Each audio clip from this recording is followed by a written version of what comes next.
Okay. If you had a walk-in song, what would it be? What would it be? Okay, I'm gonna go with "Sweet Child of Mine" by Oh, Guns nice. N' Roses.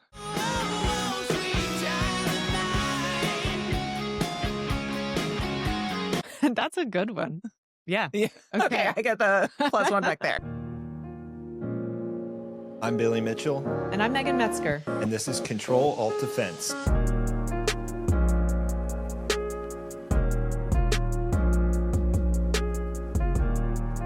Alrighty, welcome to another episode of Control Alt Defense, and today we have with us Margaret Mullins. Margaret, welcome. Thank you so much for having me. This is wonderful. Absolutely, and I'm really excited to dive in, but before we do, I want to kind of give some of the biographical information and then ask you some fun, lighthearted questions. But Spicy questions even? I don't know. I don't know. There's nothing anything that's spicy, don't worry. No. Yeah. So, but you've done a lot, and in a good, you've held a lot of very important roles across a variety of public sector, institutions on the Hill, in the Army, in the Pentagon. Now you're in like the think tank space, but you're director of public options and governance at the Vanderbilt Policy Accelerator. There you lead research on public sector innovation, procurement, and state capacity, which I think we'll talk a little bit more about in our conversation. But like I said, you were previously a senior advisor to the Deputy Secretary of Defense, as well as a senior advisor for national security at the Export-Import Bank. So lots of cool stuff. Again, you were in the Senate as a national security advisor, also in the Army. So we'll try to tie that all together. It's a really cool. I always Say love that to, 5 Jumped times around. fast. I always love to Yeah. ask people, what their favorite roles are when they do so many cool things. But let's start there. I mean, Okay. what is there one that's your favorite? Is it the current thing, or is there something you dive back into your career on that? I don't know if I have a favorite. I think that I've learned a great deal in each one of these roles, and I've had the opportunity to work for really, really incredible bosses, which I think is often what makes Yeah. these roles what they are, and really work for good missions, which is the other thing that I think is really important. I will say that my early jobs in the Army is probably where I learned the most outside of the Pentagon. I had the opportunity to serve as a platoon leader while I was in Afghanistan, Wow. which was a big opportunity to learn and grow in a very volatile environment. And then I was able to serve as an aide de camp for Cool. the Deputy Commanding General Wow. of U.S. Army Europe. And I lived in Germany. And I know that you have family in Germany. I heard that on one of the episodes. Oh, we're gonna go back to Metzger. It means butcher. Yeah. And so that was really, really interesting. It was a period in 2014, right after Russia had gone into Ukraine the first time. And so that was a very sort of in the mix with a senior leader who was just moving at a very high pace. Yeah. And that was a very cool experience to get to learn very, very rapidly. And then most recently working at the Pentagon for Deputy Secretary Hicks was pretty incredible. Yeah. For people that don't know, how would you describe an aide de camp? Like, what's that role? I mean, in the Army, the joke is that you're like the bag man. You've got the black bag and you've got the coins and you're sort of there. But the way that my boss described it to me, he was like, you need to know where we're going, get us there on time, and be in the right uniform. It's not an easy job, actually. It's not. And I think, one thing, it's making sure all the transition points are right. So we traveled a lot. So we'd be on the road for like 3 weeks, going to Estonia and then Romania and then Bulgaria and then back to Germany and then, do an overnight there, do laundry and then leave again to go to Amsterdam or whatever. And making sure that sort of all the pieces logistically work together and that everyone the boss has what they need so they can just do the hard work of like the content and the job itself. Yeah. And so not worry about worry about anything else. And so, we were somewhere and we had one of our Milair flights go down. And so we were like, okay, well, how do we get to Turkey? And so then you figure out and you just get on the phone and we're start riding calling. a bike. Planes, Yeah, trains, like and what does this look automobiles. like? Like I've driven across Poland to get to the Berlin airport. Wow. You just make it happen and you just Wow. So it's like a fix-it job. You just Does this transcend into your personal life? And do you want to plan my vacations? Yeah.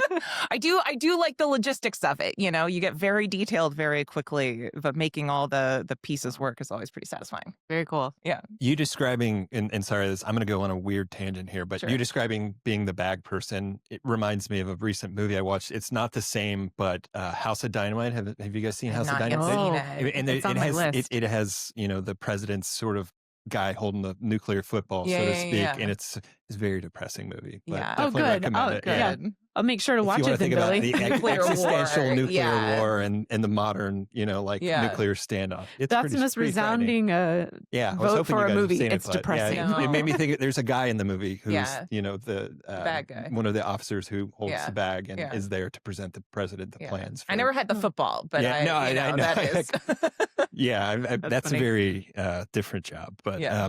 but as we kind of get to know you a little better, I also notice you are from Atlanta, Georgia, I am. and I think and Go I just Braves. learned Go you're Braves. from there too, basically. I Which can't is believe you didn't know that. How did we get this far? I don't know. I just knew you were a Braves fan, which is why I wanted to bring this up, and I wanted to ask you, Yeah. in terms of being from Atlanta, are you a big Braves fan? Or I think you already told me a little bit that Yeah. you like the Braves, but do you have a favorite Brave of all time or anything Well, like that? I grew up in the 90s in Atlanta, so Chipper Jones was sort Yeah. of like 90s in the Braves. Yeah, That was a heck of a run. that was a cool moment to be there, and go to get the tickets and go to like the super high seats up in the back. Oh, yeah. And that was fun, and that was a very cool thing to experience. So I have a lot of love for the Braves. I'm terrible at tracking sort of the day to day, but it's a wonderful team, and I grew up very close to where the stadium used to be downtown Atlanta, which was just The a original cool, Fulton County? yeah, the Turner Field Yeah. was Oh, a Turner very Field after that, cool, Yeah. place. Yeah. So yeah. A lot of history there. Yeah. The Olympics, man. Oh The yeah, I know. 90s Yeah. they were kicking down in Yeah. Atlanta. What a lot. I Yeah. lost. I stopped tracking the Braves for a little bit, and then you have a son who then becomes a baseball player, and Yeah. he could tell you every Oh, stat that's of every player. fantastic. Is Yeah. it though? I don't Oh. know. Depends on the day. Yeah. That's great. Well, That's you've great. got a young one, and maybe he can. I know. Maybe Jack. I have a 13-month-old Jack. son. I have a Jack. I have a Jack too, Oh, a yeah. Jack. Oh, that's awesome. Maybe he will become a baseball person. Yeah. I'm gonna try to push him towards soccer, but I may lose that fight. Yeah, the kid pitch is the worst. Yeah. Don't do okay. it. Good. Yeah. Awesome. That's my pro tip. Well, yeah. Well, final fun question. Thanksgiving's coming up. Oh, This episode, I think, will come out a week before. So, Oh, nice. Okay. do you have plans? And also, what's your favorite Thanksgiving meal For or like Thanksgiving. item? My favorite Thanksgiving item is pumpkin pie. I love pumpkin pie and mashed potatoes. I think are my core favorites. And then we'll host Thanksgiving. I'm lucky.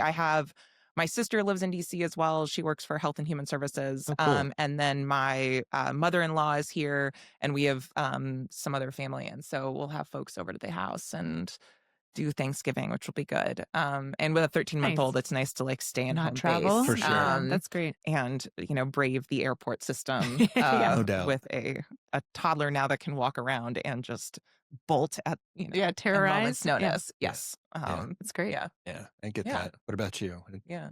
We're staying here. I conned all of my family eventually to Well move up done. here from Atlanta. So my mother-in-law, my sister-in-law, my parents are here. Got my brother halfway.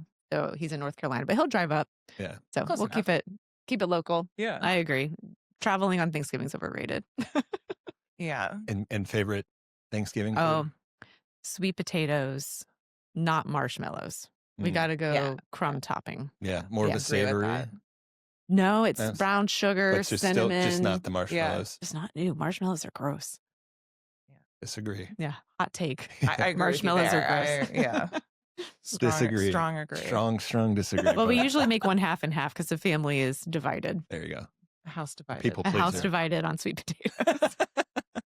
Well, let's get into business, so to speak, a little bit, Mhm. and I think maybe we do want to talk about a new paper that you came out with where Sure. you're talking about the Last Supper, which Last if Supper. you know anything about defense procurement reform, you know about sort of consolidation of the defense industrial base several decades ago, and that being termed the Last Supper. But before we get Yeah. into that, tell us sort of, just so the listeners know, sort of your context and where you're coming from, what the Vanderbilt Policy Accelerator is and sort of Mhm. what you're doing there. And then we can get into the paper. Sure. So the Vanderbilt Policy Accelerator focuses on government reform, economic policy, covering a broad areas, sort of with an eye towards a paradigmatic shift. So I have colleagues that are focusing on regulatory policy, industrial-based policy, AI and tech broadly, sort of the intersection of all of those. And then I'm looking at public options and governance. So, how can the government work better to bring people what they want and what they need? Sure.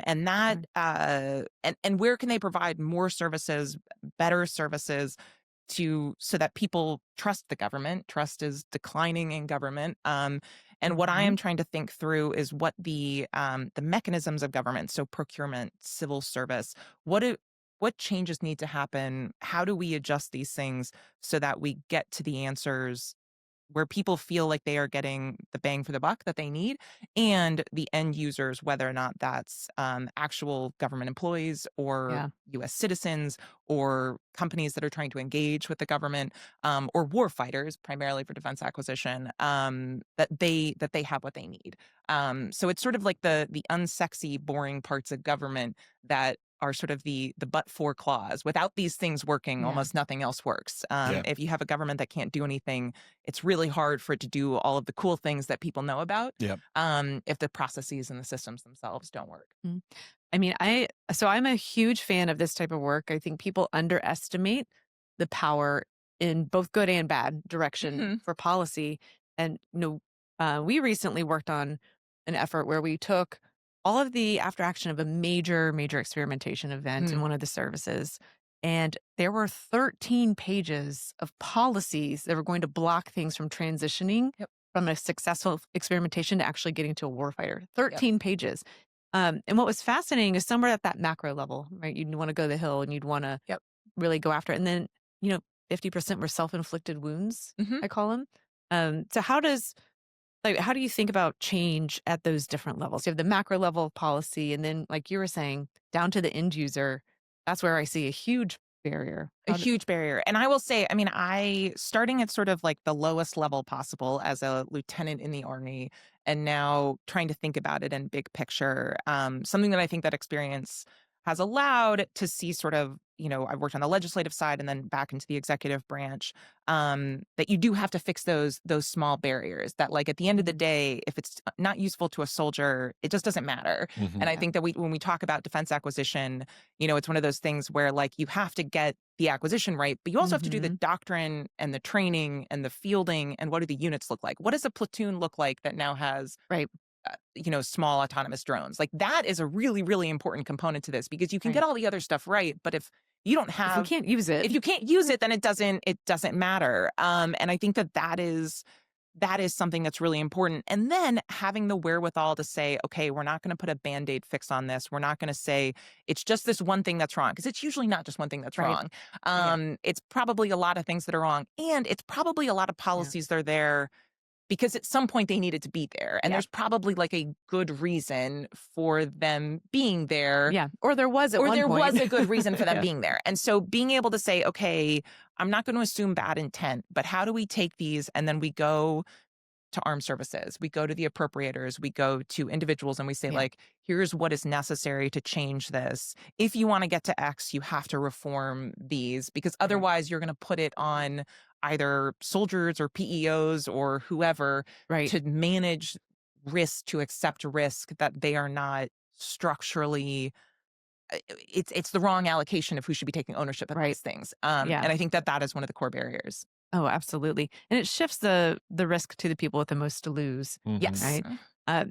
We part joking, but it actually was a serious filter when we're looking at these 13 pages was what year was it written? Right. If it has a Yeah. 1-9 in Yep. it, Yeah. I can promise you it's not going to work for how technology Yep. moves today. Yeah. Let's start there. But what's some work that this accelerator has done that you're most proud of? I think that I have colleagues that are putting out really interesting blueprints on how to build new types of policies. So, what does it look like to regulate AI, cloud, Yeah. and AI? How do we protect consumers? How do we create the regulatory structures so that people, for example, when using credit cards, are able to get the most out of them and not get Yeah. taken advantage of? So it's sort of Sure. a broad array of, focus on how do people get the most out of these systems? How do they not get taken advantage of systems? As well as large government structures. How do we increase competition in these places where it might be lacking and it has to Okay. be there. Yeah. And then, where can the government provide public options where the market just isn't answering Mm. the mail? Where is that something that Sure. we actually need to think about the government providing? And I think this is, this ties into defense acquisition, and some of this was in the paper where, there's certain things where the private sector is awesome and best suited for it. And there's other things where it has a hard time working within sort of the funding structures and the timelines, and how do Sure. we invest in state capacity to address these needs. What's an example? I think munitions is an That's a example. great I example. mean, I think munitions, I think shipyards. I think munitions, historically, um, it's really we sort of have this ebb and flow where at the Revolutionary War, there's private sector suppliers, but they just can't do enough, so we stand up the first arsenal. And Sure. and Yeah. it's now, was put into law, about less than 20 years after the formation of the country. And then Civil War, we sort of shed all of the munitions capabilities, but then they come Yeah. back, and turns out we actually really need them.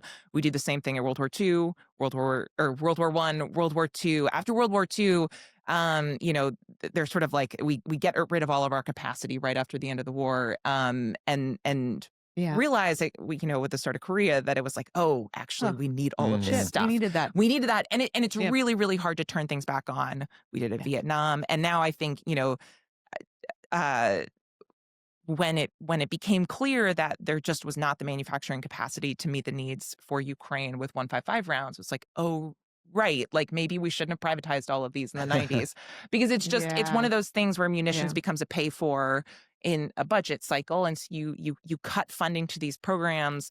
And the government just has sort of the ability to foot this in a way that the private sector, for no fault of their own, but it's just, you're not going to maintain a No. capability that the government isn't buying or is buying inconsistently. Yeah. Absolutely. Well, I think that kind of takes us back to the paper in a sense, because we Sure. are seeing that need to kind of build out that capacity once Yeah. again. And, we hear a lot more discussion about this Last Supper, Yeah. that was, the focus of your paper, but you kind of looked at it in a direction of like, there's a lot of myths with the Yeah. Last Supper. So you kind of focused on demystifying that and kind of digging in there. And so let's start with, talking about that story and sort of what are some of the things you're challenging in your paper? What were people getting wrong about the history, and what does that sort of speak to how people should kind of move forward in this current moment, given Yeah. the changes that need to be made? Because there's a lot of, as you suggested, similarities to those moments where we didn't There have the are. capacity, and now we're in a oh shit moment where Yes. we need that capacity. We do. I chose to focus on this one because it has sort of taken off as an archetype within the narrative. Yeah. There's a first breakfast, there's a second breakfast, there's all these sort of pushbacks to the dinner itself. And something what I try to argue is that this probably accelerated things, but that if we don't understand the longer term trends that actually led up to this point, we're not going to get the answers right.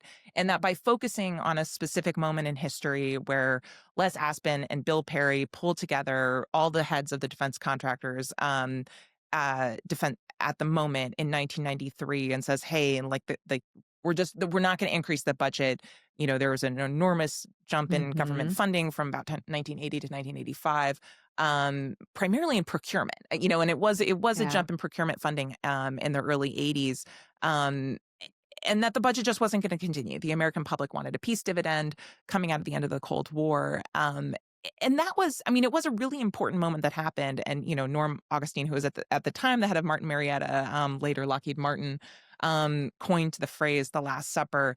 But I think that if we put it all on sort of this one government decision that led to consolidation, as opposed to these enormous trend lines that were affecting the entire economy, globalization and financialization of these companies, particularly during the Right. 80s, and a budget that was really not sustainable and had started decreasing by 1986, that it was we're just not gonna get the right answers. And so I try to pull back and say, consolidation probably was going to happen anyway, and it was already happening at that point.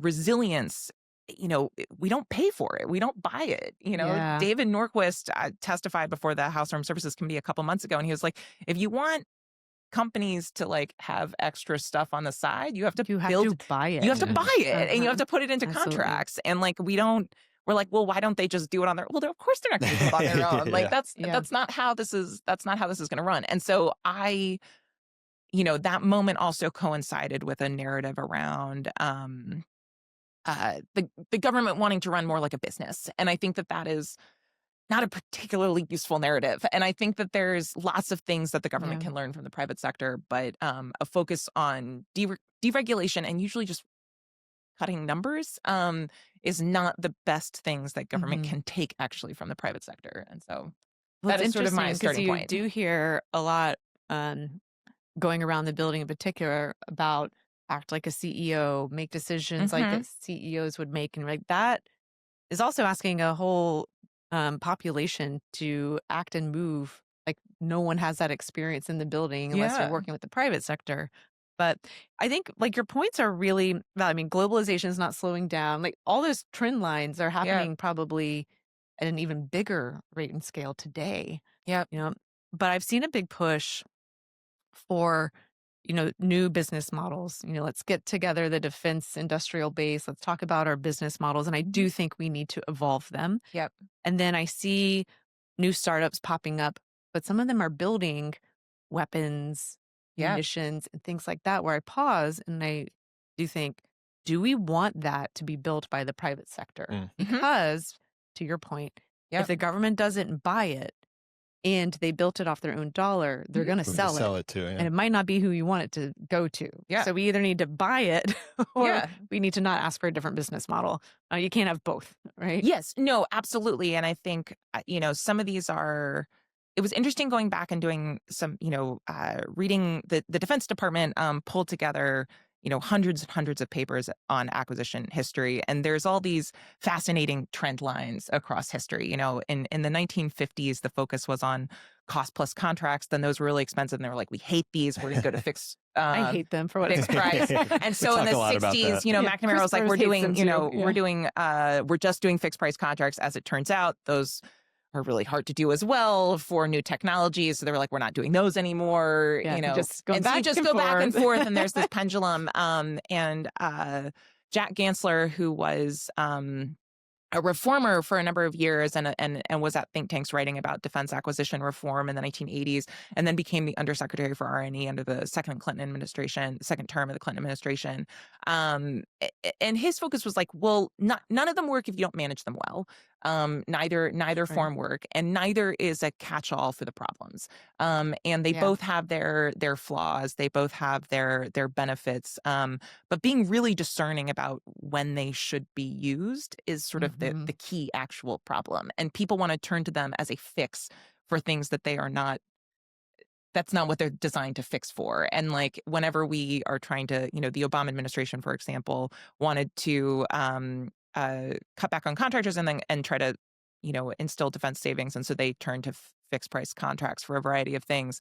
And that works in some cases, and then it doesn't work in other cases. And, the KC-46 is like sort of the go-to example for a company sort of underbidding and then taking enormous losses as the technology sort of evolves. But how would you take, I'm going to jump in our script here, Please really. do. But that statement you just made, like there's not a fix, one size fits all fix. How would you apply that, or what's your reaction to OTAs and CSOs and the current push in the reform that's coming out? I think that they are great in certain situations, but they're not going to. They will not fix the problem. It's still going to be hard to buy a fighter jet. It's still going to be hard to buy an aircraft carrier. Like that, I think those are great tools, and flexible pathways are critical for helping new entrants get their foot in the door. But OTAs, someone's got to put it on contracts. Someone's got to build out a training platform. You still got to move it over to the services. Like that is still, they've got to build it into long-term budgets. Like, and I think that what's hard, and Deputy Secretary Hicks used to say this, it's like, we can't run like a company because we have a board of directors that's 535 people and we don't control our budget. And like, that's a really hard constraint in a good constraint. That's what we want in a, in the system as we have it. But it is a real constraint in trying to build these things out. So I think they're really important, but I also don't think it's necessarily going to solve some of the Mhm. the larger problems. It might solve a very specific subset of problems, but it's Yeah. not sort of a catch-all. Yeah. I mean, like you said, all of this comes down to implementation. I've seen an OTA let that still had 10 pages of cost build up for a Right. $1 million contract, Yeah. and everyone's no bidding because it's Mhm. still insane. Yep. Like, you just put lipstick on a pig on that one, guys. You Yeah. know? Yeah. Yeah. So your paper came out, I think, at a pretty good time because we're also experiencing a pretty big push to reform acquisition, right? I mean, like Yeah. it couldn't have been better timing with last Friday's, as we're Yeah. recording this, the announcement from Hegseth and sort of Yeah. the changes in acquisition. So I'm curious, given what you learned and your takeaways from the paper, what sort of lens are you viewing the current reform through, and sort of how they're pushing in that direction? I mean, I think that there is a lot of space to reform. There hasn't really been a big I mean, there have been different efforts since 1986 and sort of the Packard Commission. That was like the Yeah. last like really comprehensive and big one. But I think Yeah. that the combination of the FAR and DFARS reforms forged in speed and sort of what we'll see what comes out of like the final at a Yeah. conference for NDAA and then what the Pentagon is pushing. I think there's a lot of good there. I think that what I hope is that it is done with a not none of these are going to fix all of them, and that we do need to make sure that we have the in-house talent Yeah. to manage all of these things effectively. And I think that if I were to pick one thing where I hope the next step where the focus is, it's on that and making sure that the technologists are in place and that it's not just reforming Yeah. acquisition training, though that is important.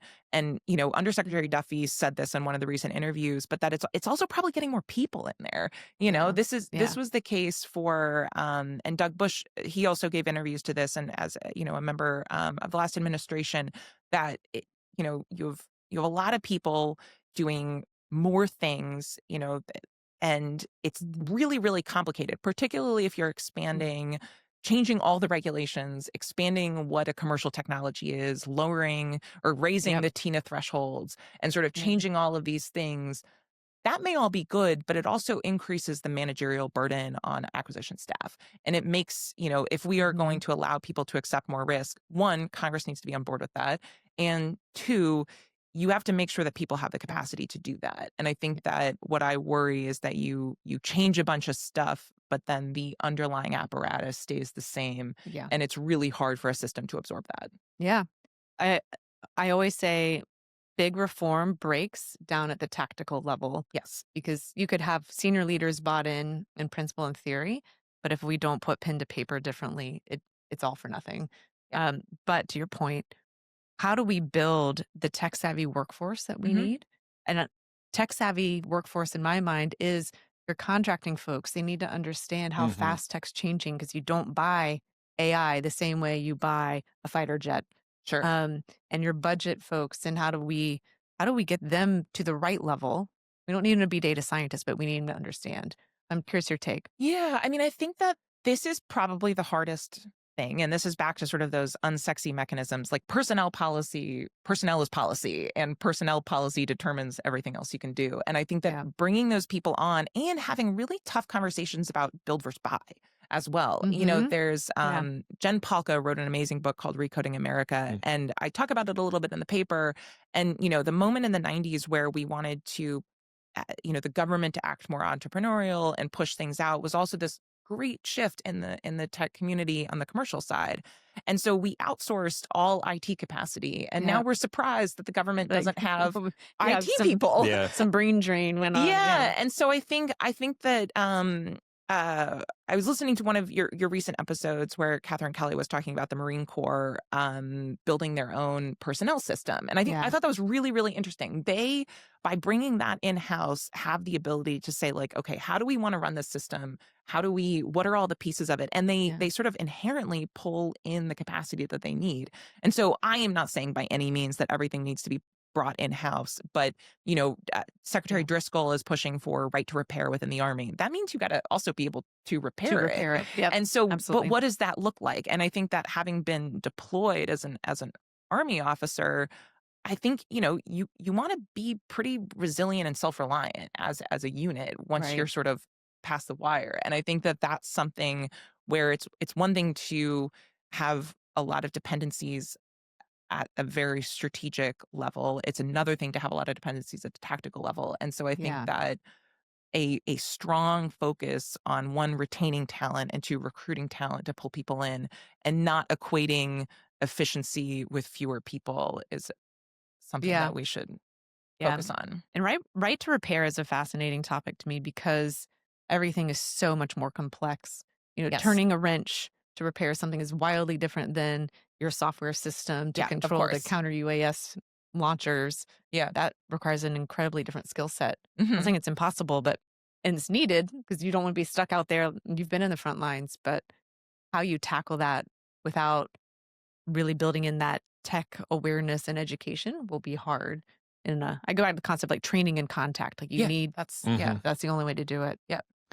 I think maybe irony is a strong word, but everything that's gone on this past year with the sort of dojification of the U.S. Mhm. government, Well, that's a good word you made up. Yeah. Did I you say make it a that up? lot. No, I say, I mean, Dojification? maybe I did, maybe I didn't. I don't know. It's just part of my speech now. But um, the Department of Defense hasn't been immune and maybe hasn't been impacted as much as other civilian agencies, but Yeah. there are a lot of cuts, especially on the civilian side. Mhm. So Yeah. when you think about that need for capacity and need for the workforce to support the capacity, Yeah. how do you mesh those two things together? Because the DoD just went Yeah. through these massive cuts, and then Yeah. they won't, in theory, need to bring people back. So how do you make the pitch, or what's sort of the Mhm. the thought?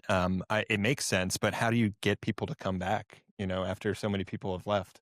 Yeah, I mean, I think that civil servants, they want to serve. And I think that there's a lot of people who, given the opportunity, might come back. Now, I mean, people have like very tangible needs. You've got to pay a mortgage, you've got Yeah. childcare. And so, Yeah. like, people are going to have to find other jobs. And so it gets more complicated. But I think there's the mission at the Defense Department is a very appealing one to a lot of people. And so bringing people back in to things that they know are there and we're probably working on before, I think is very appealing. I Hmm. think, you know, there's I think the pitch to those who are sort of there's the how do you bring the actual people in? How do you recruit new people?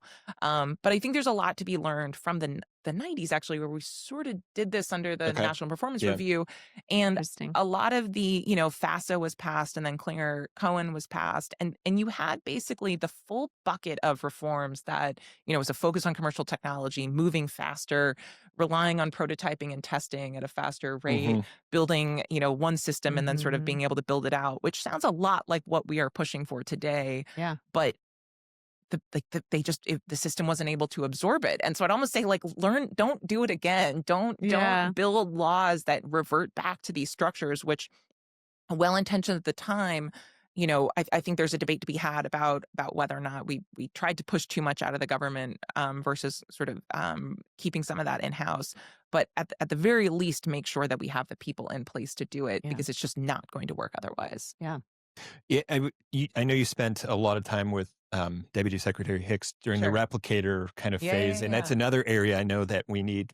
As you said, like, or I think you said, somebody who's operating a drone is very different than turning a wrench. So having Yeah. those tech skills. So tell me, based on your time on replicator, sort of the lessons learned there, and how that sort of applies to this thought about defense reform, and also the surge that we need in that space, because everybody's sort of pointing to that as Yeah. that's what the future of war is going to look like. So we Yeah. really need to invest in that. So, what did the sort of Hicks era of replicator teach us? And then as this current administration's really been bullish on drones as well, Yeah. what could they learn from that? Well, I think, Replicator's focus was Mhm. twofold. One, to field multiple thousands of drones in 18 to 24 months.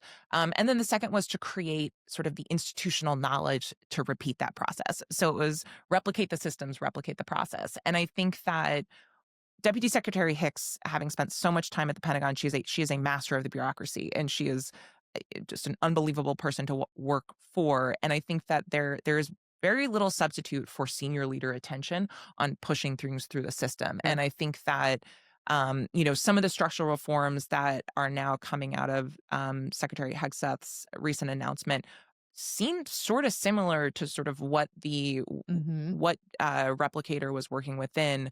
But I think one, having picking a technology, having a critical focus, and then using that to work through the system is really important. I think that the other lesson is working with Congress. And so much of the dialogue across the timeline of Replicator was, the founding idea was we have a lot of authorities. The department has a lot of authorities. The Yep. appropriators, the authorizers have put this into text in report language and statutory language. Let's use them. But Yeah. it also takes building sort of that trust relationship back and forth with the committees of jurisdiction and individual members to say, okay, we are going to use the authorities. We're going to do this in a more flexible way. Work with us here. And so a Yeah. lot And of how do you the stay accountable how do you in stay accountable? Because I Mhm. think that there's always going to be this tension, and there should be this tension between the department wants Mhm. colorless money and wants the flexibility to move things around, and the appropriators say, No slush funds. Yeah. no, that's our whole Yeah. job. We do oversight and we do budget. And if you Yeah. take away, if you have the ability to move things around, that limits Yeah. the input of the American public on what the budget is. And Yeah. we should have that trigger there. And so I think it was it was incredible watching Deputy Secretary Hicks, sort of push the system to at a speed that it could go. And because she said, I'm taking the risk on, she gave cover for people to do what they wanted to do Hmm. anyway. And she Yeah. said, okay, I'm the umbrella, move within this, and move forward at pace, and do what you can do within the system. And let's build, the city, the entire ecosystem, and get folks used to moving like this. Yeah. You know what I'm fascinated by? If I could go off on a tangent. So you've had a seat in the, you know, very highest levels at the department watching decision making. You Mhm. got to see Kath Hicks decide to jump on, give that top cover on Replicator. The current administration, Hegseth putting out acquisition reform. Talk to me about how decisions actually get made there. I think, how do decisions actually get made? I think that, you know, I can only speak, of course, to some of Secretary Hicks, and I was only there for the second half of the administration. But she had thought a lot about what she wanted to do, and if you look at her testimony, her Senate confirmation testimony, these were the priorities. And so it Yeah. was a matter of sort of executing within that. And I will say, what was really interesting was, there were a number of other things that had been done during the first 2.5 years of the administration, standing up Radar, the reorganization of CDAO, working within the software acquisition pathways, all Yeah. of these other sort of innovative, how do we use the system as we have it below, statutory change? How do we sort of push these things through? That led to, okay, the next jump is Replicator. That is sort of the logical follow on to these other structural Yeah. reforms. And I think that it's both sort of knowing what the North Star is, an urgency to innovate, and then taking the lessons learned in the process Mhm. and pushing them forward. Yeah, that I don't know why it's so fascinating to me, just because you have so many folks that you're relying on because you can't know everything about everything, Yeah. and how to build that kind of trust and where you get input from. And especially when it comes to the current administration with acquisition reform, you have a lot of new folks in there Hmm. that are not they don't know the Pentagon or the Yeah. building as well, but they're making some pretty bold moves. Hmm. So clearly there's a decision making process that has Yeah. a lot of folks that do understand the building of, giving Yeah. that intel. So I find it fascinating. It is. Um, but anyways, I divert. I love it. Kind of tying a bunch of things together. And I know we're kind of losing time quickly, but there's a lot about sort of the digitization of defense and sort of the future of warfare. We already talked about drones and Replicator. There's obviously AI. There's other capacity in the tech space. And what strikes me as interesting is, this element of state capacity, as you mentioned, Yeah. in sort of the public options. So um, I'm curious. I mean, there's so much been said, I think, in sort of the mainstream thought on it is the private Mhm. sector handle those things and, the DoD can buy it as commercial tech. Yeah. Is there any place in there where it makes sense to do like more of a state capacity push for tech? Or is that sort of an off limit space? You mentioned weapons is like an Mhm. obvious one, but obviously tech's a lot different. I think so. And I think that if we don't have that conversation, we'll never have the institutional knowledge to take advantage of the private sector in a way that the department should. Yeah. And I think that, I mean, I have full faith and confidence in soldiers, airmen, guardians, Marines, and seamen to get the skills they need. I mean, we Yeah. train them how to fly F-35s. We can train them how to do other stuff Yep. too. Incredibly resilient.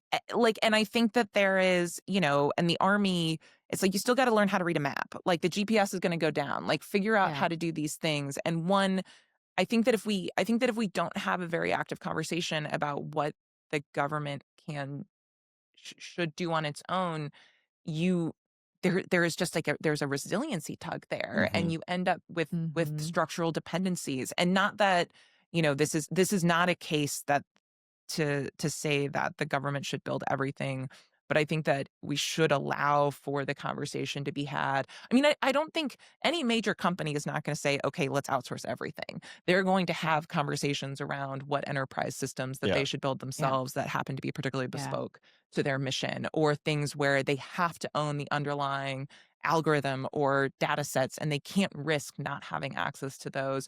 One, either because of just a risk to access, but two, because of the competencies that are lost once you become dependent on an external source. And I think that there is so much that we need to get better at pulling in from the private sector, but there's also a lot that the government can and should do to improve that. And I think that what we don't want is a situation where there's a unit deployed overseas and they cannot go without a comparable number of contractors accompanying them and figuring out how to use all their Right. equipment. Yeah. What does it look like once you get beyond the wire? Makes Mhm. sense.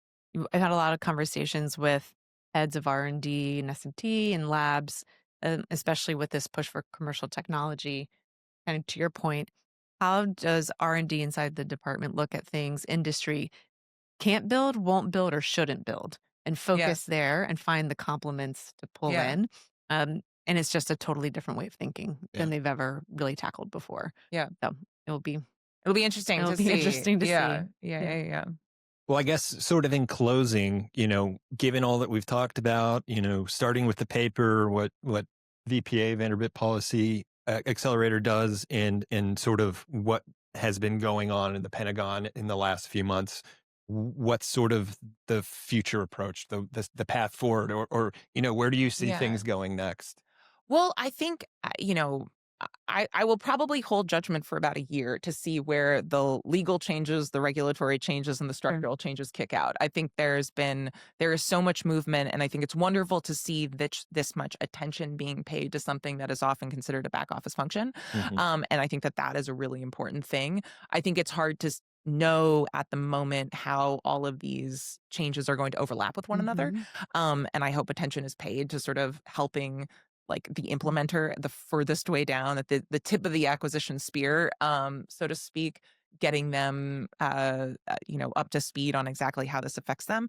Um, I think that my hope is that there is also a conversation around, not only changing the regulatory environment, but also one, how these systems are integrated into the force, and then two, how do we look at other components of resiliency? Where do we need to how do we build these systems in so that the government itself is more self-reliant, on Mhm. certain capabilities? I have one last question related to that. We talked about a lot of challenges that you listed. You discussed them in your paper. You just used the word hope. You have lots of hopes and dreams. Yeah. But what gives you the most hope that we can get this done? I think that you have to have everyone focused on it. I think that one of the inhibitors is when, you have certain offices in the executive branch that are really interested, and then but the Hill is sort of interested in something else. And you sort of do have this confluence at the moment where the authorizers are very interested in a topic, the administration is very interested in a topic, industry is very interested in a topic, Mm. and it's the same topic, which is great. And so I think that is sort of a moment to capitalize on. I think that is sort of the strongest case to be made that changes can be, brought forth that are really helpful. Amazing. I'm going to jump in with one last one too, Okay. because I see, like, when you're talking about the hope, and one of the things I've heard other guests talk about is sort of, the industrial, particularly in like the Silicon Valley side, really turning their attention to this problem in ways that they haven't in the last decade before that, maybe. Sure. And if you look at the parallels, obviously, with, the early world wars and things like that, we saw a lot of Silicon Valley outputs that really kind of helped the Pentagon become the powerhouse that it was. So I'm curious, like the one thing we didn't talk about, I mean, in some degree we did, but that really like fringe Silicon Valley insertion into this and how they're driving in that direction. How does that sort of give you hope, or what are your thoughts on how important that might be? Yeah, I mean, I guess what I would say is, I mean, first, I think that the Pentagon also, the government also did a lot to make Silicon Valley is what it is. Yeah. And so I think it's not just that you have this sort of symbiotic relationship for years where most of the R&D for the, up until like the mid 80s was coming from the government, that a lot of the direction on new technology was coming from the government, that you have, Hewlett Packard and others sort of starting out. I mean, a lot of the large CEOs got their start on government contracts and in government-funded positions. I think that remembering these roots, and many people have written about this, the entrepreneurial state. I think remembering those roots is really helpful, because I think it comes with sort of a so often the position is like government is bad and dumb, and I think that's just it's not true, and it's certainly not historical. I think that it is great that that there is this attention being paid. I think that the best case scenario is that it comes from okay, what does the government need? What are the requirements? How do we help the warfighter? Chris Brose was talking about Anduril going out and making sure that like if the equipment doesn't help people, then it's not good. And I think that yes, there is sort of a industry can provide things that the government may not even know to ask for, but I think that there's also the government might actually know what it needs in certain situations that it does actually need to ask for. And I think that recognizing sort of that give and take there is really important. Sometimes, there are specific things either for interoperability reasons, for security reasons, for, threat reasons that are really necessary. And so being willing to sort of work within the system, both with creativity but also humility, is something that I think is good. Your kind of history lesson on Silicon Valley, great, yeah. It makes me think of a really bad analogy. Like, you're a parent and child, and you need each other, and the child's learning, and you grow up, and then you'd think they're dumb and uncool, and then you come back around, and you're like, you're kind of best friends again. But you know when you need them and when you don't. It's interesting to watch it come full circle. I think so. Well, I think, the theme and the takeaway from so much of that we've talked about is the path forward should be and is going to be really informed by understanding the past. And it seems like, that's, a strong element of your paper and a lot of the work you do. So I think our listeners will hopefully get a lot out of that. I think it's very fascinating. And I appreciate that you did your homework, or you listened to the podcast. Yeah. And you came with a lot of great, cross references. You might be the first. That's come in here and referenced it so much. That means she knows what's coming. She probably does. I'm going to make you ask this time. I feel like I ask and I always step on my tongue. No, you're great at asking the question. Okay. If you had a walk-in song, what would it be? Okay, I'm going to go with Sweet Child of Mine by Guns N' Roses. That's a good one. Yeah. Okay, I get the +1 back there. Yeah. What's the connection? It's just your favorite song? I think it has a wonderful intro. And I think that is it's mostly just that I love the song, not from a thematic, but I guess, Guns N' Roses is sort of. Is there a certain section of the song that really stands out? I like the instrumental beginning. I think that it's a solid one. Yeah. Is that okay? I can't think of that song anymore without thinking of the Step Brothers scene. Okay, fair enough. I'm not saying it's a bad song. It's just like that's where my good. What's his name? Adam. I can't think of the actor's name that's in that scene. But when he does the solo. Acapella is great. Okay, I was thinking more Westworld, but yes, that is nonetheless great song. I have a great idea. Okay, we need to do a podcast reunion and then we'll film everyone actually walking into their walk-in Oh, song. Oh, there we go. I think, Yeah. yeah. Great. It's a good idea. And then we'll put There the have been a lot of playlist good out for ones. everyone. Yeah. Oh, yeah. You need a playlist on Spotify Yeah. next to the link. Once we on wrap the- the first season, we'll get there. Yeah, Yeah, that's but great. Margaret, this has been fantastic. You're doing great work, and it was a really good conversation to kind of inform what I think a lot of our listeners care about. So thank you so much. Yeah. Thank you. It was wonderful to be here. I really appreciate it. Thank you. Thank you. Go Braves. Go Braves. Go Braves.